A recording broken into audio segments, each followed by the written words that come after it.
Hello friends, welcome back to our channel. ഇന്ന് ഞാൻ ചെയ്യാൻ പോകുന്നത് പൈനാപ്പിൾ ജാമിൻ്റെ റെസിപ്പിയാണ്. ഈ ജാം ഉണ്ടാക്കാൻ വേണ്ടി ഞാനിവിടെ പൈനാപ്പിൾ അരിഞ്ഞെടുത്ത് വെച്ചിട്ടുണ്ട്. ഞാൻ ഏകദേശം ഒരു 1.25 കിലോളം വെയിറ്റുള്ള ഒരു പൈനാപ്പിളാണ് എടുത്തിരിക്കുന്നത്. ഇതിന് നമുക്ക് മിക്സിയുടെ ജാറിലിട്ടിട്ട് നന്നായിട്ടൊന്ന് അടിച്ചെടുക്കണം. ഞാനിവിടെ 2 ബാച്ചായിട്ടാണ് ഇതൊന്ന് അടിച്ചെടുക്കാൻ പോകുന്നത്.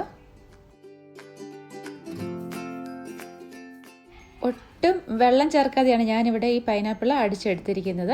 ഇനി നമുക്കിത് ഗ്യാസിൽ വെച്ചിട്ട് നന്നായിട്ടൊന്ന് കുക്ക് ചെയ്തെടുക്കണം. ഇതിലെ വെള്ളമയമെല്ലാം നന്നായിട്ട് വറ്റിച്ച് വേണം എടുക്കാൻ. ഈ പൈനാപ്പിൾ ജാമിന് നല്ലൊരു ഫ്ലേവർ കിട്ടുന്നതിന് വേണ്ടി ഞാൻ ഇതിലോട്ടൊരു 2 ഗ്രാമ്പു ഒന്ന് ചതച്ചത് ചേർത്ത് കൊടുക്കുന്നുണ്ട്. ഇനി ഞാൻ ഇതിലോട്ട് ചേർത്ത് കൊടുക്കാൻ പോകുന്നത് പഞ്ചസാരയാണ്. ജാമൊക്കെ ഉണ്ടാക്കുമ്പോൾ പഞ്ചസാര നന്നായിട്ട് തന്നെ ചേർത്ത് കൊടുക്കണം. ഞാനിപ്പോൾ ഇതിലോട്ട് 1 കപ്പ് പഞ്ചസാരയാണ് ചേർത്ത് കൊടുക്കുന്നത്. എന്നിട്ട് നന്നായിട്ടൊന്ന് മിക്സ് ചെയ്ത് കൊടുക്കാം. ഇനി ഞാൻ ഇതിലോട്ട് ഒരു 1/2 കപ്പ് പഞ്ചസാരയും കൂടെ ചേർത്ത് കൊടുക്കുന്നുണ്ട്. 1.5 കപ്പ് പഞ്ചസാര ചേർക്കുമ്പോൾ ഈ ജാമിന് അത്യാവശ്യം നല്ല രീതിയിൽ തന്നെ മധുരം ഉണ്ടാവും. വേണമെങ്കിൽ കുറച്ചും കൂടെ നമുക്ക് ചേർത്ത് കൊടുക്കാവുന്നതാണ്. പക്ഷെ ഞാനേതായാലും 1.5 കപ്പ് മാത്രമേ ചേർത്ത് കൊടുക്കുന്നുള്ളൂ. നമ്മൾ പഞ്ചസാര ചേർക്കുമ്പോൾ ഈ ജാം ഒന്ന് ലൂസാകും, അത് കുഴപ്പമില്ല. അത് കുറച്ച് കഴിയുമ്പോഴത്തേക്ക് കട്ടിയായിട്ട് വന്നോളും.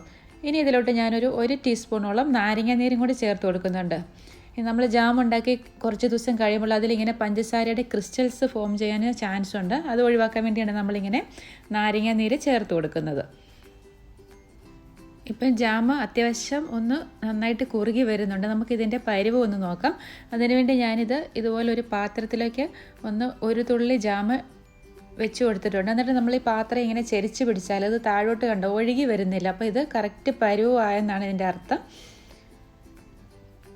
ഇനി ഞാൻ ഗ്യാസ് ഓഫാക്കാൻ പോവാണ്. ഇനി ഒരുപാട് നമ്മളിത് വെച്ച് കുറുക്കിയാൽ അങ്ങനെ നമ്മൾ ബ്രെഡിലൊക്കെ തേക്കാൻ നേരം അങ്ങനെ നന്നായിട്ട് നമുക്ക് സ്പ്രെഡ് ചെയ്യാൻ പറ്റത്തില്ല. അതുകൊണ്ട് ഈ ഒരു പരുവത്തിൽ ഞാൻ ഗ്യാസ് ഓഫാക്കിയിട്ടുണ്ട്.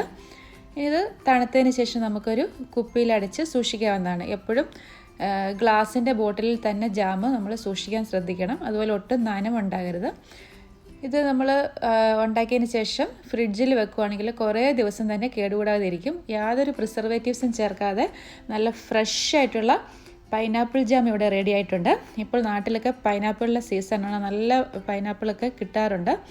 അതുകൊണ്ട് നിങ്ങളും എല്ലാവരും ഒന്ന് ട്രൈ ചെയ്ത് നോക്കൂ. കുട്ടികൾക്ക് തീർച്ചയായും ഇഷ്ടമാകും. ഇതിൻ്റെ വീഡിയോ ഇഷ്ടമായാൽ please like, share and subscribe. Taste gains.